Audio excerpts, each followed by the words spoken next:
सम्मानित साथियों, नमो बुद्धाय, जय भीम। आज का डॉक्टर अंबेडकर संदेश बेहद क्रांतिकारी होने वाला। आज का डॉक्टर अंबेडकर संदेश आपको हमेशा की भांति आवाज़ का ऑफिशियल यूट्यूब चैनल के माध्यम से मिल रहा है। आवाज़ का ऑफिशियल यूट्यूब चैनल अभी तक यदि आपने सब्सक्राइब नहीं किया है तो ज़रूर सब्सक्राइब कर लीजिए बेल आइकन के साथ में। आज के डॉक्टर अंबेडकर संदेश में हम जरूर आपको बताएंगे 30 मई 1936 को क्या कुछ घटित हुआ। 30 मई 1936 को यहाँ पर अखिल महार परिषद का कार्यक्रम होता है और उसमें विभिन्न तरह की तख्तियाँ लेकर लोग बैठते हैं। उन तख्तियों में क्या कुछ लिखा होता है ये देखकर आप दंग रह जाएंगे। सम्मानित साथियों, ये कार्यक्रम हो रहा है बाबा साहब का ऐतिहासिक घोषणा जो बाबा साहब ने 13 अक्टूबर 1935 को किया था एवला के मैदान पर कि मैं अस्पृश्य हिंदू के रूप में पैदा हुआ, ये मेरे बस की बात नहीं थी, लेकिन मैं हिंदू के रूप में मरूंगा नहीं, ये मेरे बस की बात है। और इस घोषणा के बाद पूरे देश में, पूरे हिंदू समाज में खलबली मच गई।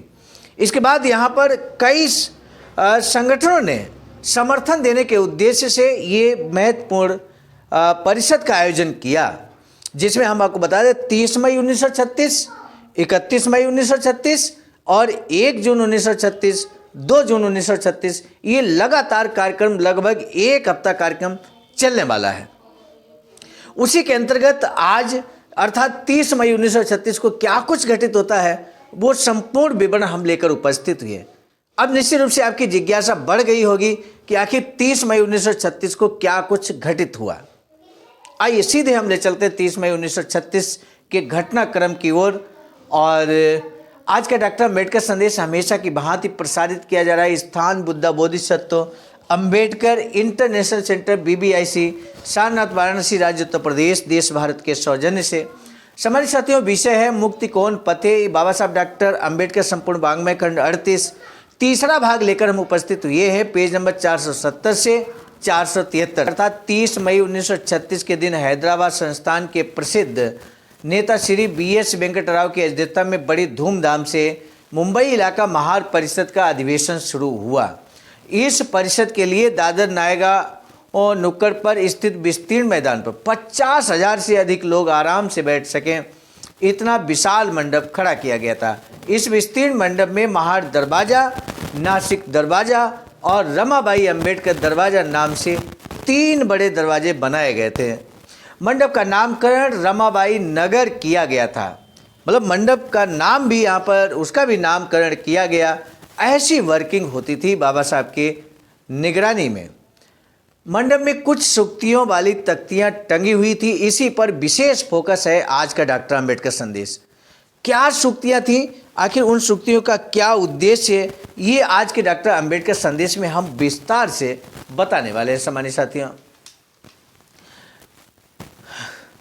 पहला जो तख्ती थी उसमें लिखा हुआ था इंसानियत पाना चाहते हैं तो धर्म परिवर्तन करें, संगठन बनाना चाहते हो तो धर्म परिवर्तन करें, सामर्थ्य प्राप्त करना चाहते हैं तो धर्म परिवर्तन करें, समता प्राप्त करना चाहते हैं तो धर्म परिवर्तन करें, स्वतंत्रता प्राप्त करना चाहते हैं तो धर्म परिवर्तन करें, गृहस्थी को सुखकारी बनाना चाहते हैं, जो धर्म आपके अंदर के इंसान का सम्मान नहीं करता उस धर्म में आप क्यों रहते हैं। इस तरह की तख्तियाँ लिखी हुई यहाँ लोग बैठे थे।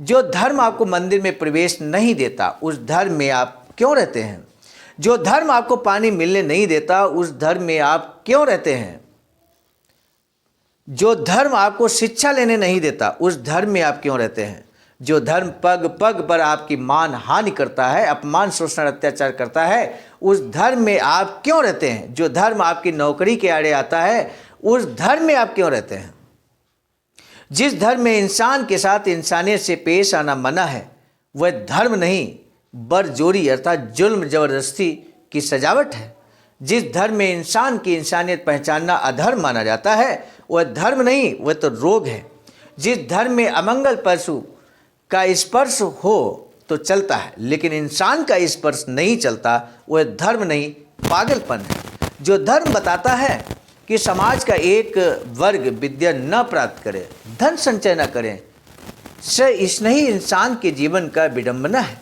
जो धर्म अनपढ़ लोगों को अनपढ़ ही रहने की निर्धनों को निर्धन रहने की सीख देता है, वह धर्म नहीं सजा है। सब में एक ही ईश्वर होता है। कहने वाले लेकिन इंसान को पशु के समान मानने वाले लोग पाखंडी हैं, उनके साथ न रहें। चींटियों को चीनी देने वाले और इंसानों को बिना पानी के मारने वाले लोग पाखंडी हैं, उनके साथ न रहें। आज तक तेरी सत्ता में था, तुमने खूब की प्रताड़ना। 500 लोग बड़े आराम से बैठ सके इतना वह मंच विशाल था। मंडप पर समता के झंडे फहरा रहे थे। सभी श्रोता भाषण अच्छी तरह सुन सके इसलिए माइक्रोफोन लगाए गए थे। सूबेदार विश्राम सवादकर जी अपने समता सैनिक दल के 500 सैनिकों के साथ मंडप में सारी व्यवस्था चाक चौबंद रखने के लिए तैयार खड़े थे। समता सैनिक दल का एक बैंड भी था। श्री बाबूराव पवार ने परिषद के लिए खास पुणे से पेंशनर मिलिट्री वालों का एक और बैंड मंगवाया था। सम्मेलन का समय शाम 7 बजे का था, लेकिन शाम के 4 बजे से ही प्रतिनिधि और प्रेक्षकों के 30 से 35 हजार के जमावड़े से मंडप पूरी तरह भर गया था। इस परिषद के लिए हर जिले से महान नेता अपने अपने जिले के लोगों के साथ आए हुए थे। सतारा जिले से कुछ लोग आए थे, नासिक जिले से आए थे, कोलाबा जिले से, वर्धकर जिले से आए थे, कर्नाटक से, हैदराबाद संस्थान के, अहमदनगर के, ठाणे जिले के विभिन्न लोग यहाँ पर आए थे। नाम हम सभी आपको दिखाने की कोशिश कर रहे हैं, आप अवलोकन कर सकते हैं। मुंबई के शिवतरकर मास्टर समेत बहुत सारे लोग यहाँ पर आए हुए थे। रत्नागिरी के थे, जंजीरा संस्थान के थे, भोर संस्थान के थे, सांगली संस्थान से, जवाहर संस्थान के और आंध्र संस्थान के काफ़ी बड़ी संख्या में लोग उपस्थित थे। मुंबई इलाके के सभी जिलों से तथा संस्थानों से नेता लोग अपने अपने जिलों के लोगों के साथ परिषद के लिए हाजिर हुए थे।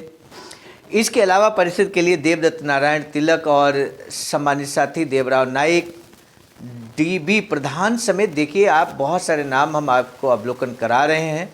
परिषद में उपस्थित होने के लिए शाम 6:30 बजे अध्यक्ष वेंकटराव और डॉक्टर बाबा साहब अम्बेडकर समता सैनिक दल के गार्ड ऑफ ऑनर से सलामी लेते हुए मंडप के अंदर दाखिल हुए। उनके सम्मेलन स्थल पर पहुंचते समय उनके नाम का जय घोष हो रहा था, जो उनके कुर्सी पर विराजमान होने तक चलता रहा। शुरुआत में स्वागत पद्य गायन हुआ। इसके पश्चात स्वागताध्यक्ष रेवजी बुबा उर्फ दादा साहब डोलस का भाषण हुआ। स्वागताध्यक्ष दादा साहब डोलस के भाषण के बाद पुणे के नेता श्री राजाराम भोले ने अध्यक्ष से अध्यक्ष स्थान स्वीकारने की विनती की। उसे नासिक के नेता श्री भाऊराव गायकवाड़ ने तथा श्री चंगदेव मोहिते और सूबेदार घाटगे ने समर्थन दिया और उसके बाद अध्यक्ष स्थानापन्न हुए। उसके बाद संभाजीराव गायकवाड़ उन्हें पुष्पहार अर्पण किया। उसके बाद परिषद के सचिव दिवाकर पगाड़े ने विभिन्न स्थानों से आए संदेश पढ़कर सुनाए। उसमें राव जी देंगे, राव साहब पापड़ा और सरदार केर सिंह से आए संदेश प्रमुख थे। सभी संदेशों में धर्मांतरण की घोषणा का समर्थन किया गया था और प्रोत्साहन दिया गया था। नियोजित अध्यक्ष श्री वेंकटराव भाषण करने के लिए उठ खड़े हुए तो तालियों की मानो गड़गड़ाहट हुई। बुलंद आवाजों में डॉक्टर बाबा साहब अम्बेडकर और वेंकटराव के नामों की जयकार हुई। जयकार की ध्वनि रुकी तो अध्यक्ष वेंकटराव ने हिंदी में भाषण किया। सम्मेलन में पारित किए गए प्रस्ताव, 3 प्रस्ताव पारित किए गए। यहाँ पर वो प्रस्ताव हम आपके समक्ष रखने वाले हैं सम्मानित साथियों, और इस प्रस्ताव में क्या कुछ है आइए देख लेते हैं। प्रस्ताव नंबर 1, मुंबई इलाके की महार जाति की परिषद पूरी तरह सोच विचार के बाद ये घोषित करती है कि महार जाति को समाज में समता और आज़ादी पाने के लिए धर्म परिवर्तन करना ही एकमात्र उपाय लगता है। इसलिए परिषद अपने एकमात्र नेता डॉक्टर बाबा साहब अम्बेडकर को निश्चयपूर्वक सार्वजनिक रूप से आश्वासन देती है कि महार समाज पूरे समुदाय के साथ धर्म परिवर्तन के लिए तैयार है। दूसरा, महार परिषद की सूचना है कि धर्म परिवर्तन की पूर्व तैयारी के अंतर्गत महार लोग हिंदू देवताओं की पूजा न करें, हिंदुओं के त्यौहार, व्रत, उपोषण आदि का पालन न करें, हिंदुओं के किसी भी उत्सव में हिस्सा न लें और तीर्थ यात्रा पर न जाएं।